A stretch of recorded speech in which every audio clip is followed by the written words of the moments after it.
আপনারা দেখতে পাচ্ছেন বড় বড় জলপাটা চলে এসেছে শাহপুর কক্সে। আমাদের এই শাহপুর কক্সে বড় বড় জলপাটা গুলা চলে এসেছে।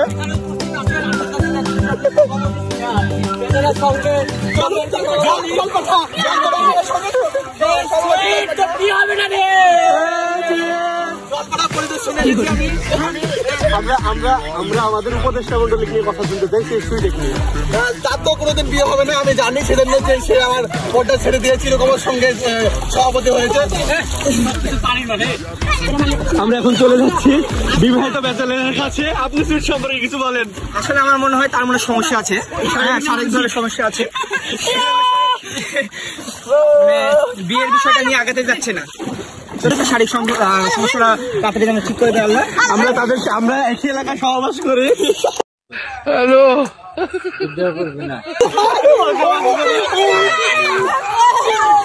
এবং বর্তমান সিনিয়র পরিচালকের পক্ষে আছি।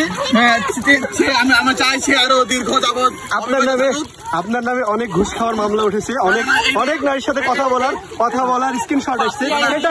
এটা কিভাবে আসছে? এটা বুঝাই যে তারা কোনো প্রেম করো না, এর জন্য এই বিষয় নিয়ে আমাকে কথা হয়। আপনার সভাপতি যদি বিয়ে করতে চায়, তাদের শারীরিক সমস্যা থাকে, কেউ যদি বলতে চায় বলতে পারলো, কারণ আন্তর্জাতিক ব্যাচেলর সংঘ থেকে টাকা তুলে তাকে চিকিৎসার ব্যবস্থা করে।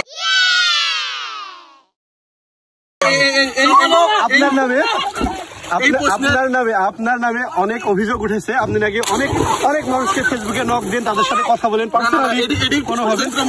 সচেতনমূলক কথা আপনারা দেখতে পাবেন যে আমার আইডি মাঝে সাথে চক্রান্ত হ্যাক হয়ে যায়। বিগত দিনে কালকেও আমার আইডি ফেসবুক থেকে 6 মাসের জন্য সাসপেন্ড করা হয়েছে। আমি ফেসবুক কমিটির সাথে কথা বলেছি, সে বলেছে খুব দ্রুত আইডিটা আমাকে ব্যাক দিবে, এবং কারণ সেটা জানিয়েছে যে কিছু ষড়যন্ত্রকারী আমার বিরুদ্ধে প্রোপাগান্ডা চালিয়ে এরকম একটা কাজ করেছে। আমার মধ্যে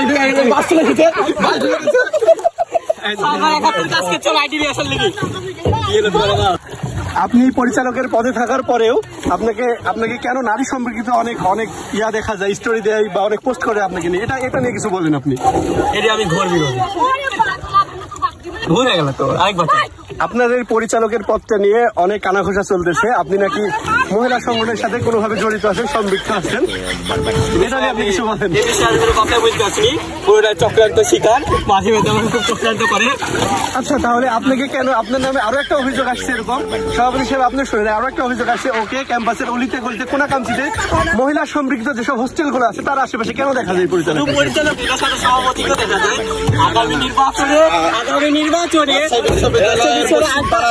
আমাদের একটি সংগঠন আছে, যে মহিলা বিষয় সংগঠনের সভাপতির সাথে আমার একটি জরুরি মিটিং ছিল, সিন্ডিকেট মিটিং এ আমি সেখানে উপস্থিত।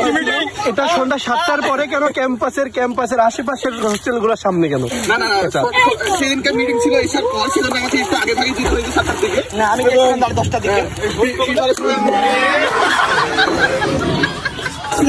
প্রিপারেশন নিয়ে আমি তাদের সাথে একটি মিটিং করেছি। উদ্দেশ্য দেখেন দর্শক কি বলে, তারা বিগত সরকারের ফ্যাসিস্ট সরকারের লিলিত ছেলেপেলে তারা আমার কাজে ব্যাঘাত করছে, এই বিষয়ে আমি পরিচালককে জানিয়েছি, এবং একটা সুস্পষ্ট তারা একটা ঘোষণা দিতে জানিয়েছে, এবং তাদের বিরুদ্ধে একটি আইনানুগ ব্যবস্থা নেওয়া হবে ইনশাআল্লাহ। দেখুন, আপনারা যে জাহাজ যাচ্ছে, যে এখানে জাহাজ আছে, জাহাজে ধর্ষণ হতে পারে না। আপনাদেরকে নিয়ে যে চারিদিকে যে উত্তাল পরিবেশ সৃষ্টি হয়েছে, এটা কেন? এটি সাবেক সভাপতির একটি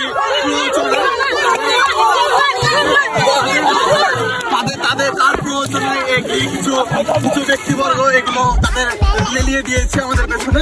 এগুলি আমাদের বর্তমান সরকারের কমিটি এগুলো দেখভাল করছে। ইনশাল্লাহ আমরা খুবই তাড়াতাড়ি সফল পাবো। আমরা এসব কোনো পরোয়া করি না।